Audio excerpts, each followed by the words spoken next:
Good day, everyone. Today is the part 2 of my presentation about photosynthesis. Let's take the more exciting part, which discuss of how the Calvin cycle helps the plants to make food from carbon dioxide at night. Unlike the light-dependent reaction, this reaction occurs in the stroma and uses ATP and NADPH as energies to convert carbon dioxide into glucose. This cycle takes 6 turns, which is highly energized, requiring of 18 ATP and 12 NADPH, but it regenerates their oxidized form that can be used in light-dependent reaction usually during the day. This reaction was used by C3 plants and C4 plants. I will give you a brief explanation between C3 and C4 plants.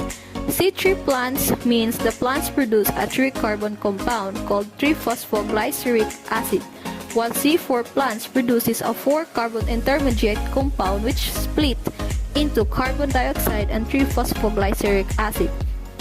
The Calvin cycle is the assimilation of the carbon dioxide into biomass in plants, thus it also helped for the growth of plants. The overall Calvin cycle had 3 stages to assimilate the carbon dioxide: the carbon fixation, reduction, and the regeneration of acceptor. Let's break down the 3 stages of the Calvin cycle. The first stage is the fixation of carbon dioxide into 3-phosphoglycerate. In this stage, the carbon dioxide combine attached to an enzyme ribosco, ribulose 1,5-bisphosphate, to form an N-dolate intermediate at the active site. Then the intermediate is nucleophilic to attack the polarization of magnesium ion to generate a branch of 6-carbon sugar, which is a keto acid intermediate.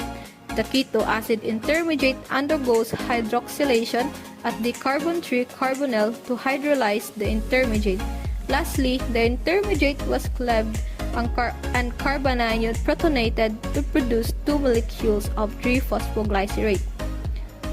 9 ATP and 6 NADPH was used in the reduction stage, in which the 3-phosphoglycerate was converted into starch as a storage food in plants. Production of sweet sugar, mostly sucrose, that gave a sweet taste when a plant was eaten like their fruit, and used for the production of ATP, while the remaining G3P used for regeneration of ribosco, since the compound was important intermediate in Calvin cycle. There are some factors that can affect the photosynthesis process, where the first 3 factors are the substrates used in the process: light intensity, concentration of carbon dioxide, water, temperature, and pollution. First is the light intensity, which is directly proportional to the rate process of photosynthesis, since it serves as catalyst. This means that the increased light intensity resulted to a higher rate of photosynthesis because there is an increase of excitation of the electrons in the photosystems, but it eventually leads for photosystems to become saturated. Thus, there is a limiting level where there is no further increase of the photosynthetic rate as the light intensity goes higher. Second is the concentration of carbon dioxide, which also directly proportional to the rate process of photosynthesis because it was an intermediate for the production of glucose. Thus, a higher concentration of carbon dioxide aids to increase the photosynthesis process. Third is water, which is very essential in the process because a deficiency of it can lead to problems in the intake of carbon dioxide and refusal of stomata opening to retain the amount of water that have stored inside. Next is the pollutions from the industries and the population can block the pores of stomata that can make it difficult to take in carbon dioxide. Lastly is the temperature of the surroundings influence the efficient execution of photosynthesis because it linked to the action of enzymes. All of the enzymes are denatured at specific temperature. In plants, the temperature range is between 25 to 35 degrees Celsius. As the temperature goes higher, the molecules are moving faster and colliding with enzymes more frequently for chemical reaction, but at certain point decreases since the enzyme was denatured. Furthermore, from the stages of Calvin cycle, Photorespiration also occurred in the first stage of the process when the oxygen joined to the rubisco rather than carbon dioxide to RUBP. It depends either the carbon dioxide or oxygen has higher concentration. If more carbon dioxide is present, photosynthesis and production of glucose occur, while if more oxygen are detected, photorespiration happens. The photorespiration prevents the synthesis of glucose and generates ATP for plants. Since photorespiration is more favored if the concentration of oxygen increases while depleting the concentration of carbon dioxide. However, it is a primary problem for plants under water stress like in desert, because when plants are under water stress, their stomata close to prevent water loss through transpiration. Therefore, the carbon dioxide cannot enter the leaf and it was used up to the Calvin cycle without regenerating, which decreases its concentration. Even though it limits the gas exchange, the oxygen gas is still being produced during light reaction, which increases its concentration. Due to the problem of photorespiration, some plant species living in hot, dry climates develop photosynthetic mechanism through natural selection to prevent photorespiration.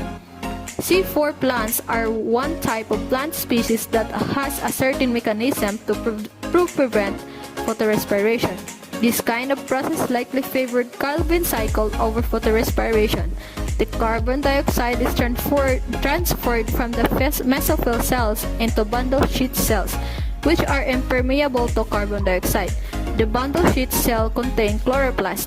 Examples of plants that uses this process are the corn, sugarcane, and sorghum. These plants adapted to live on hot and dry environment because it prevents water loss caused by the hot, dry environment. Where the C4 plants use the hot slack pathway prior to the Calvin cycle, where in the mesophyll cell, the PEP or phosphoenol pyruvate carboxylase catalyzes the reaction between carbon dioxide and PEP, a 3-carbon compound which produces a 4-carbon compound known as the oxaloacetate. Then, the oxaloacetate was rearranged into malate, then moves into the bundle sheath cells via plasmodesmata, where in this kind of cells, the carbon dioxide is released, producing a pyruvate and begins the Calvin cycle. Lastly, the Calvin cycle produces sugar which is transported to the vascular tissue.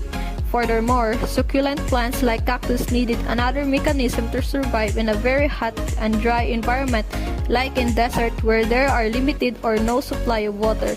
Thus, photosynthesis is another mechanism to prevent the photorespiration.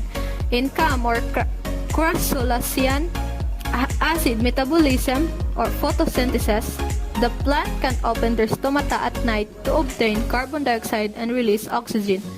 This mechanism is important to prevent the plants from drying out by keeping their stomata closed during the hottest and driest part of the day to reduce the risk of water loss. At night, the stomata are open to produce organic acid from carbon dioxide and stored it overnight through the C4 pathway, and when the day is calm, the presence of light drives the light reaction to power the Calvin cycle, where the carbon dioxide is released from the organic acid and used it in Calvin cycle to produce organic compounds. There is another presentation of the CAM photosynthesis which we could determine its intermediates while occurring at the palisade cells. Don't forget that Calvin cycle cannot occur at night even though with the presence of carbon dioxide because it needs sun's energy and the light reaction can occur in the dark. That's all for today. Thank you. Here's our more reference.